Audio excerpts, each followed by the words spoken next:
Hello.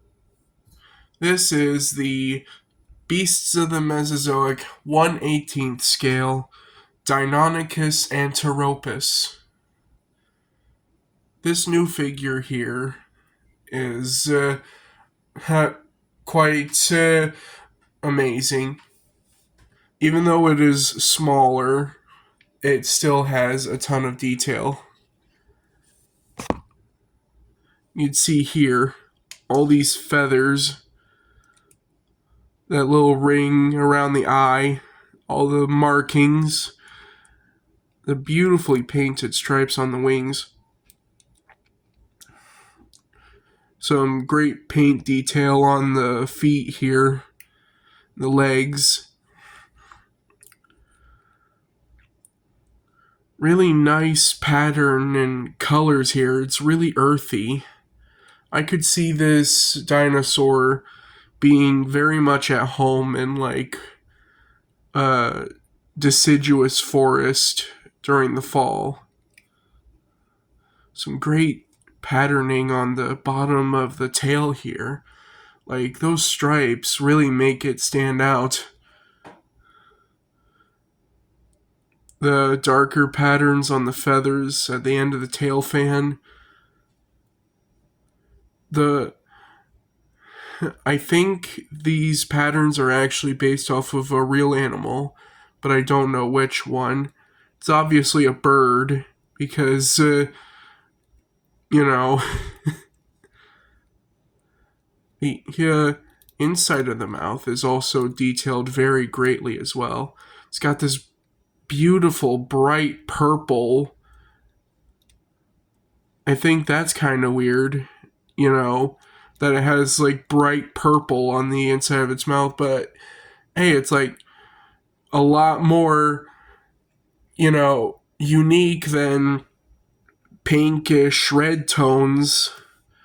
Most of the other figures have like pinkish red tones on the inside. Even painted all the teeth and the tongue here. Though this figure is too small to have an articulated tongue. But it looks nice nonetheless. In terms of articulation, has really nice up range at the head, and it's painted in such a way to where the patterns don't break up when you articulate the figure.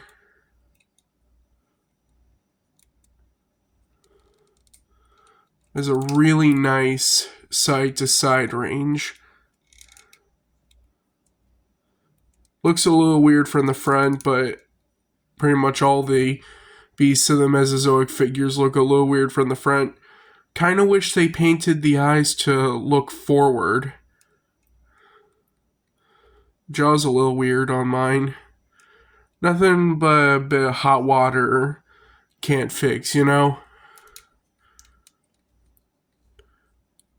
The arms, they can move forward and back, and also out.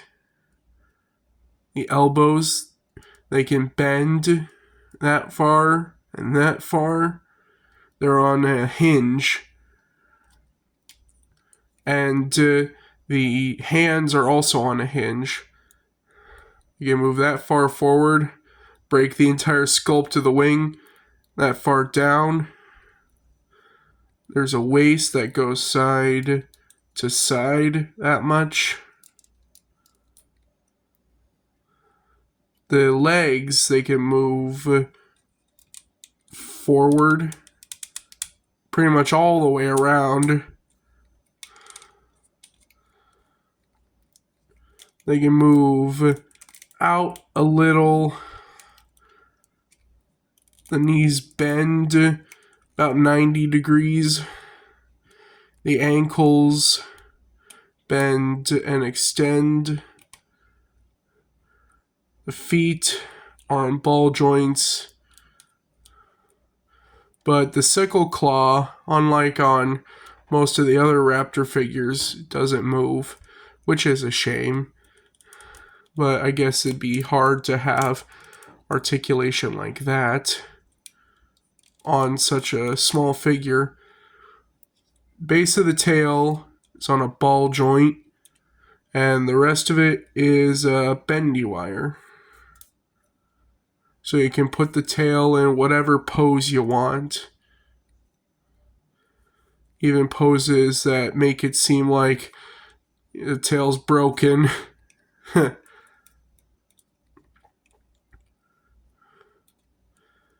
terms of accessories, it comes with this base. The same sort of base that, if you remember, the 1/18th scale Velociraptor had. It even has this little clip.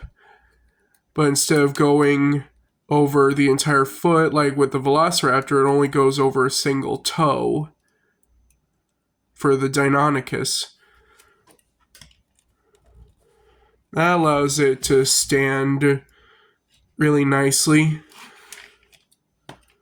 But even without the base, the Deinonychus can stand pretty well. If I get into a better pose, that shows that.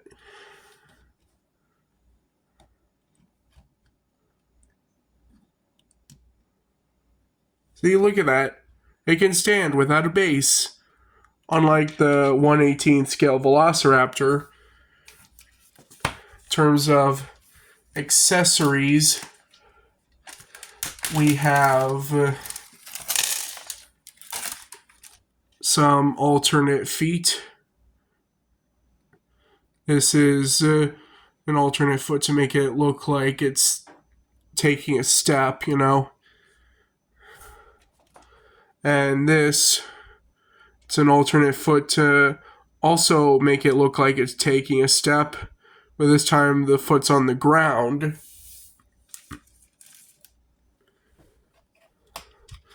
Comes with a second one of these toe clips in case you lose one. And an arm and a cradle. Plugs in like that. Then you just take the clip off, plug that in,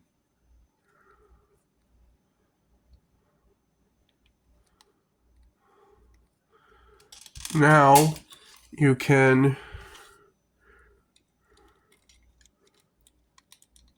put that on the Deinonychus.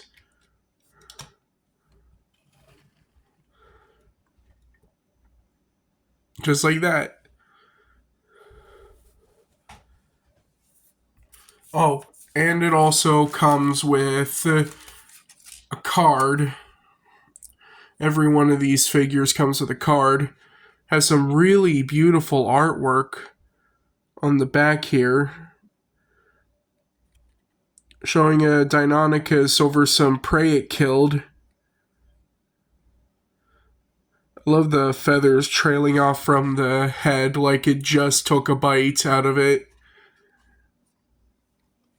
Then on the back you get a picture of the figure, as well as the name, what the name means, some dimensions, where it was found, who found it, when it lived, and some general information.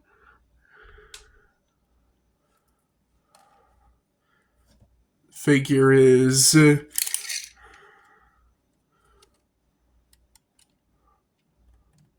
about 7.5 inches long, and it is about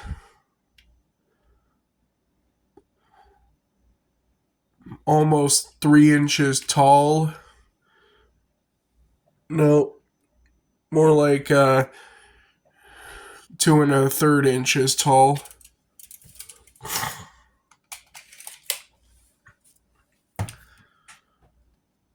Here's the Deinonychus compared to a 1/18th scale human. So this is how big a real Deinonychus would be next to a person of average height. Here's it compared to the 1/18th scale Velociraptor. And here's it compared to the 1/18th scale Utah Raptor. Such a huge size difference. Now, here's a fun fact. The velociraptors from Jurassic Park were actually based off of Deinonychus. The raptors are only velociraptor in name. Everything about their design is based off of how they reconstructed Deinonychus back in the 90s. From the more robust head to the size. Some people think the Jurassic Park raptors were based off of Utah Raptor, but that's just simply not true. Not only does it not line up with the timeline, since Utah Raptor was described in the same month that Jurassic Park released into theaters, but not only that, Utah Raptor is way different. It's way bigger than the Jurassic Park Raptors. Sure, the JP Raptors are like bigger than the real Deinonychus, but they're not like Utah Raptor size. Utah Raptor is like the size of a Clydesdale horse. It's huge. Its skull alone is as long as the head and torso of this person combined.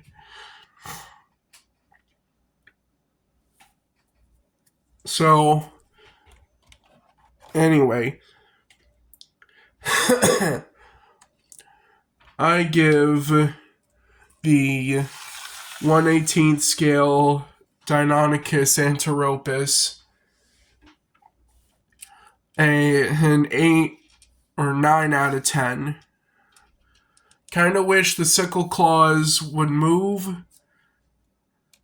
like they do on other figures.